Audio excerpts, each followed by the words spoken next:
Εσείς είστε υποψήφοι από ό,τι βλέπω στο 7ο διαμέρισμα της Αθήνας.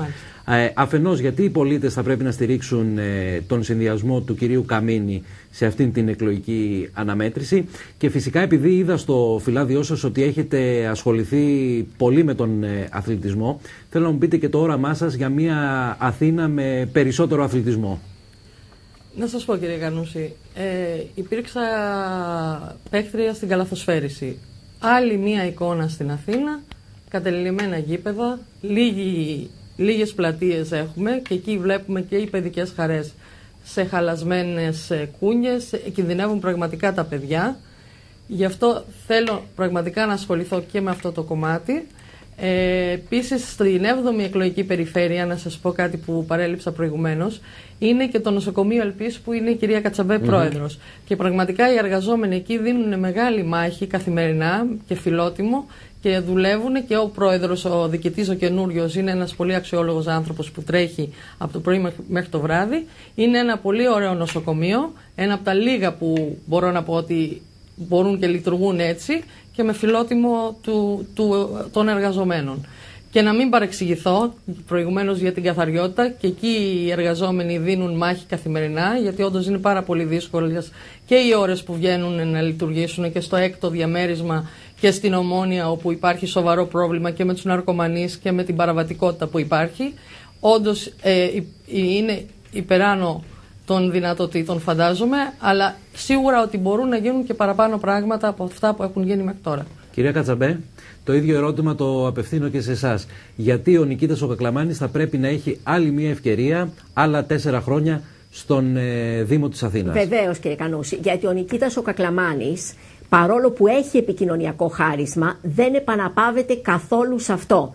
Είναι ένας άνθρωπος έμπειρος πολιτικός, έξυπνος, με όραμα, με ικανούς συνεργάτες, με στρατηγικό σχεδιασμό, με συγκεκριμένους άξονες πολιτικής, και θέλει πραγματικά να προσφέρει στην πόλη του, να είναι αποτελεσματικός και χρήσιμος, και αυτή τη στιγμή έχει εκπονήσει ένα πρόγραμμα που θα κάνει την πόλη τα επόμενα 3,5 χρόνια ακόμη πιο ανθρώπινη και πιο κατοικήσιμη. Πρέπει να σας πω, επειδή είπε κάτι πριν, ακούστηκε κάτι για χώρους ελεύθερους, ότι ο Νικήτας ο Κακλαμάνης αγόρασε ή απαλωτρίωσε 132 στρέμματα, που δεν έχει γίνει τα τελευταία χρόνια στην Αθήνα τέτοια μεγάλη αγορά ελεύθερων χώρων, και θα γκρεμίσουμε το κτίριο του ΝΑΤ πίσω από το Εθνικό Θέατρο και θα αποκτήσουμε την πρώτη πλατεία μέσα στην Αθήνα μετά από 150 χρόνια.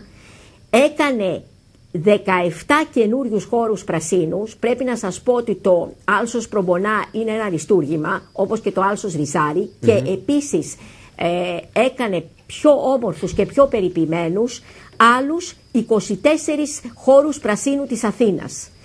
Πρέπει να σας πω ότι αγαπάει πάρα πολύ το πράσινο, ότι έχει όραμα για την ποιότητα ζωής, είναι άνθρωπος του κόσμου, υπήρξε ευρωβουλευτής, έχει ταξιδέψει πολύ και ξέρει ότι η πόλη μας μπορεί να γίνει η διαμαντόπετρα της γης. Κυρία Ψαράκη, η ιστορία έχει δείξει στον Δήμο της Αθήνας ότι η μοναδική φορά που κερδίθηκε ήταν όταν ήταν η κεντροαριστερά, οι δυνάμεις της κεντροαριστεράς ενωμένες. Σήμερα παρατηρούμε το φαινόμενο οι δυνάμεις αυτές να είναι πολυδιασπασμένες. Πού ελπίζετε ότι ο κύριος Καμίνης θα κερδίσει αυτή την αναμέτρηση, και με δεδομένο ότι κυρίαρχο στοιχείο αυτής της αναμέτρησης είναι το αντιμνημόνιο, η αντιμνημονιακή ψήφος?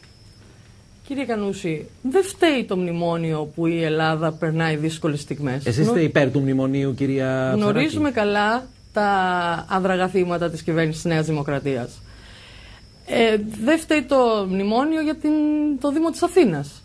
Όποιος και να εκλεγεί, το μνημόνιο θα υπάρχει. Σίγουρα κανείς δεν ήθελε. Όμως ήταν αναγκαίο κακό να σωθεί η χώρα. Ναι, αλλά το μνημόνιο φέρνει και εκτεταμένες επιπτώσεις στην τοπική αυτοδιοίκηση όμως. Μην το ξεχνάμε αυτό, κυρία Ψαράκη. Όλα αυτά που λέγονται, κύριε Κανούση, είναι προφάσεις. Σχεδόν 2 δις ευρώ θα κοπούν από το Καλλικράτη. Είναι προφάσεις να μεταφέρει την ανυπαξία 25 ετών στο Δήμο της Αθήνας.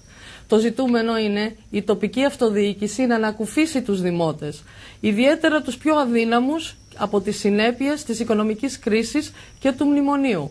Ο συνδυασμός μας δεσμεύεται γι' αυτό με 3 τρόπους.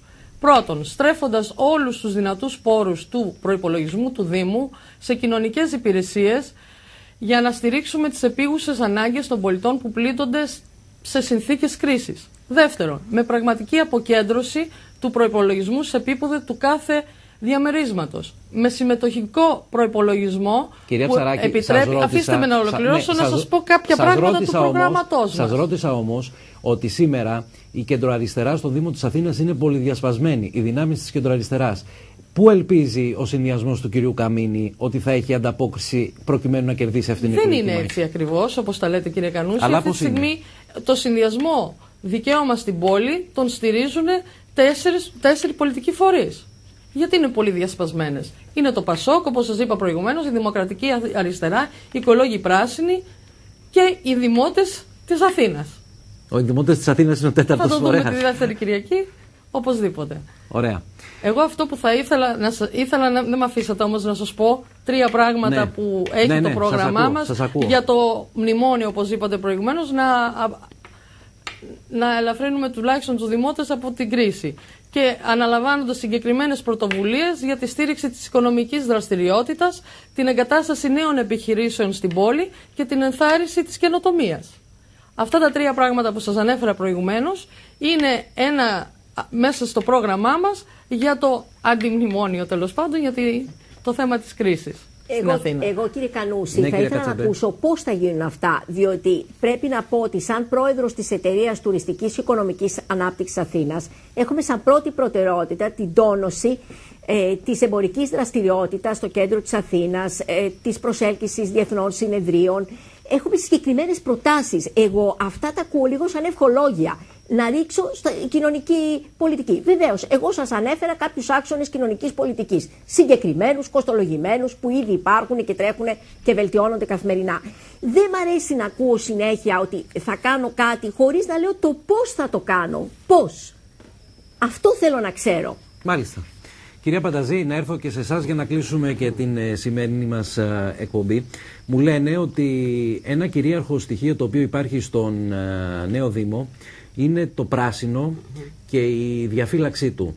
Ποιες είναι οι προτάσεις του συνδυασμού σας για αυτό?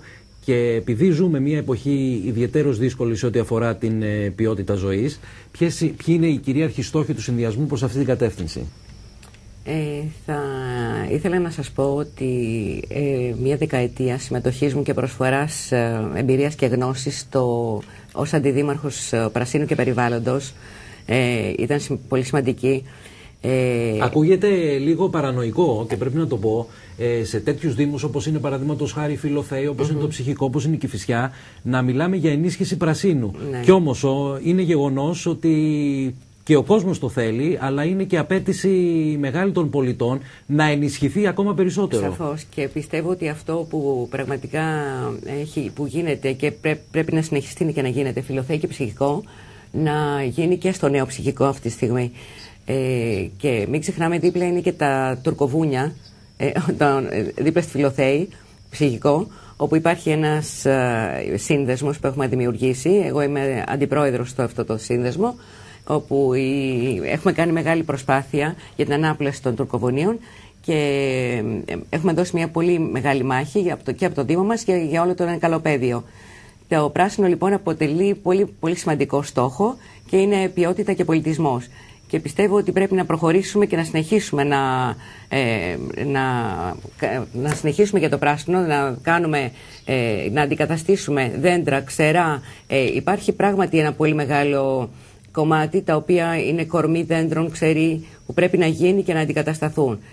Χώροι οι οποίοι που χρειάζονται ακόμα δεντροφυτεύσεις. Στα τουρκοβούνια έχουμε φυτέψει πάρα πολλά δέντρα, αλλά αυτό πρέπει να συμβεί ακόμα μέσα στη Φιλοθέη, στο Ψυχικό και στο νέο Ψυχικό. Κυρία Πανταζή, εγώ θα ήθελα να σας ευχαριστήσω που ήσασταν σήμερα εδώ, όπως να ευχαριστήσω και την κυρία Ψαράκη, υποψήφια Δημοτική Σύμβουλος με τον συνδυασμό του κυρίου Γιώργου Καμίνη στο Δήμο της Αθήνας, αλλά και την κυρία Κατερίνα Κατσαμπέ, υποψήφια Δημοτική Σύμβουλος με τον συνδυασμό του Νικήτα Κακλαμάνη στον Δήμο Αθηναίων. Καλή επιτυχία και στις δύο κυρίες, αλλά και στην κυρία Πανταζή, η οποία κατεβαίνει υποψήφιο δήμαρχος στο νέο ενοποιημένο Δήμο Φιλοθέης, Νέου και Παλαιού Ψυχικού. Ευχαριστώ φίλες και φίλοι και εσάς που ήσασταν και σήμερα μαζί μας. Θα ανανεώσουμε το ραντεβού μας για την επόμενη Τρίτη στις 5 ακριβώς. Μέχρι τότε μην ξεχνάτε ότι πάμε κόντρα σε όλα. Πάμε κόντρα στην Ελλάδα της εθνικής κατάθλιψης που κάποιοι μας επέβαλαν. Καλό απόγευμα.